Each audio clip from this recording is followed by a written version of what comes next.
What's going on YouTube? This is Mason AJ with the Aficionados, and today I'm bringing you our reaction review to the Supergirl TV show. Now, getting straight into it, up and away and all that.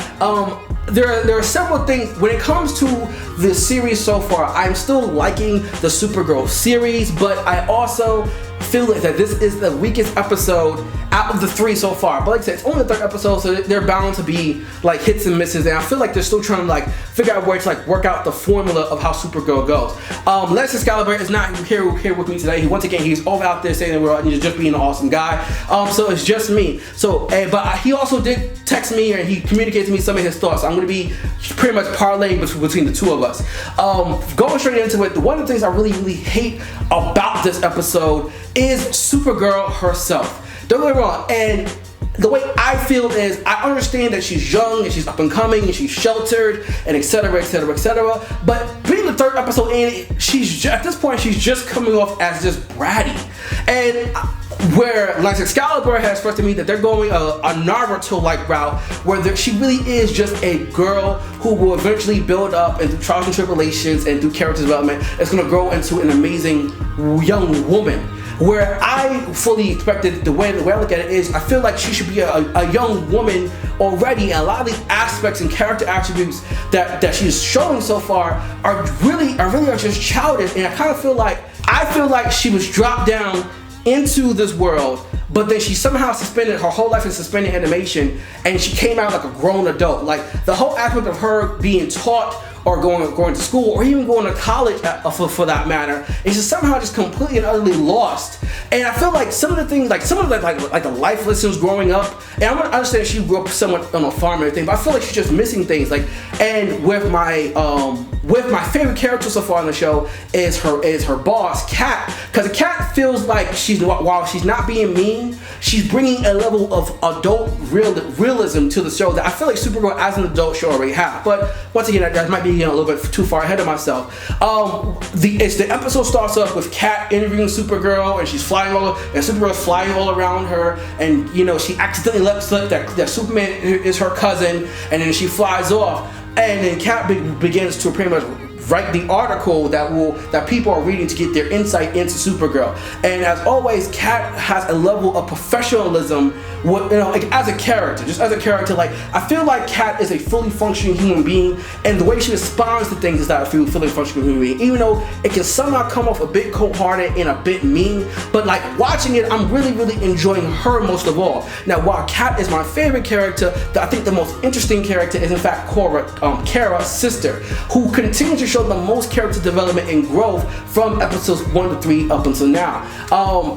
Last episode, I mentioned at the end of the episode how I thought that the General, Hank Henshaw, whose name I can now say, Hank Henshaw, what might be Martian Manhunter, and of course, as someone was kind of to point out in the comics, I was losing the name, so now that I know the name, it's kind of like, okay, so we now know that Hank Henshaw is Cyborg Superman, aka Evil Superman White, aka Mecha Superman. However you want to just like slice that board, and the more I know that, and grudgingly I'm gonna have to grow to accept that, I kind of wish he was still more Martian Manhunter, because Cyborg Superman feels very much a throwaway villain, and it feels even just more so of them just hammering the S home when it comes to this. Just like, okay, so now like, out of all the characters, you know, it could have been Steel, it could have been like so many other characters that have really been introduced into this series. We had to go with Cyborg Superman, and right now, while he has not really shown any cyborgness or Superman-ish type things, the only thing we've got so far is the red eyes. But now,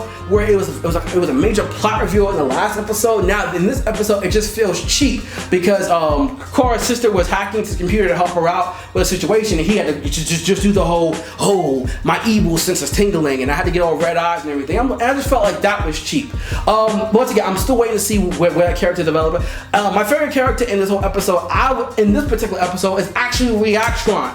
A lot of times, and this is going more so with the comic bookness of it, a lot of times I feel like DC doesn't often portray fully functioning human beings, and that's more so in the comics. And that's just my own personalism. It's not true for every single comic book, but Reactron, and with them developing a more realistic slate to the movies in the DC universe, I actually felt his pain. He actually did feel like someone who was brilliant, lost his wife, and in hurt and grief needed someone to blame, and projecting that on Superman. And with the actor that played him had a level of like, I want to say pathetic roughness to them, which might not be the right words to be using, but I really did feel like, yo man, like I feel sorry for you, and you seem to still be carrying that weight of pain. Now I gotta say, he put the beat down on Cora. Like, he put the beat down on her so hard, and I was so happy for it. Masonism, like the first, like, you know, this is just a little bit of Masonism, but the fight scene they had when he initially showed up,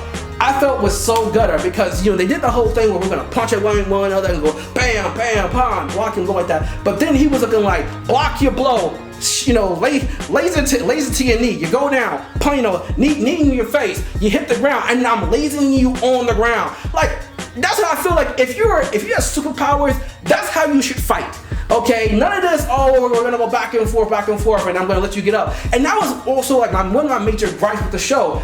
When Cora in the first fight damaged his crest, she just lets him go away. Like, I'm looking at can you not fly? Do you not have super speed? Can you not chase that dude in the air, slam him back down to the ground, or just hold him somehow with your super strength? Like, the fact you just let him go away was just like, what are you doing? I felt like this was one of those moments when, as a hero, you kind of need to question whether or not you should be doing this job. And once again, I know inexperience and she might have been hurt and shocked and all of that, but I'm looking like that's one of those things where if a dude drops, that's just on some basic street level rules. If a dude drops down in your neighborhood, challenges you to a fight, and then like probably beats your ass, you don't just let that dude just walk away. Like come on. We also got to see a little bit more. We caught a glimpse of him before, but now I got to see a more full throttle of the character Maxwell Lord, and I'm actually really loving that. Not really loving character, but I actually would like that character because he does feel a little bit of Tony Stark, Lex Luthor light and everything. But the speech he gave in the episode when he was talking about the spaceship, and he was like, "Yo, let's put blue stripes on it just to make it look cool." I was like, "Yo, if you're designing something, let's make it look cool, like as cool as possible without interfering with the function."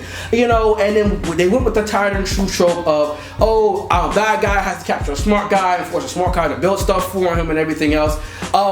The last thing I want to bring up with this episode was Jimmy Olsen. Jimmy Olsen as a character, you've heard Lance Excalibur say it, where he felt like in the first episode Jimmy Olsen was just too big and too powerful, but in the second episode they actually humanized a little bit and began to show bits and pieces of flaws with the character, and they still continue to do that. And it was the foil of watching him care, and then Kara not appreciating that, even though I still appreciate the aspect of her wanting to be her own woman. I respect that. But then I feel the show cheapens that by having Superman out of all characters just show up and fight off Reactron.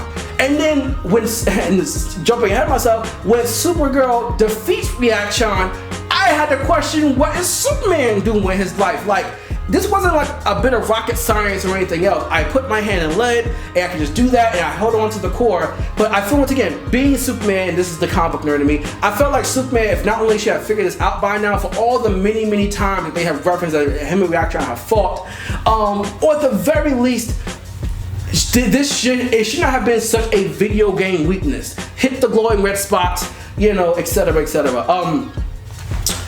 Pretty much like that's, once again, when it comes to Supergirl, I'm still a very much big fan of the show, but this episode felt the weakest out of all the episodes, and I felt like all the energy they had built up, all the characters built up, and lightheartedness, which is utterly just gutted with, once again, the arrival of Superman as the Messiah-esque-like figure to save the day, and also Kara's just overall brightness and non-appreciativeness of the fact that, one, she's not getting the job done, and also the fact that her people in her life, Jimmy Olsen, Kat, her sister, are just trying to help her out. And I recognize, once again, maybe I'm being a little bit too harsh on it, but that's just how I initially felt when I saw the episode. I really just want Cordis to sit back and like take some notes, okay? Take some notes, study up on the material first before you try to come in class and tell me how to tell us that you know everything.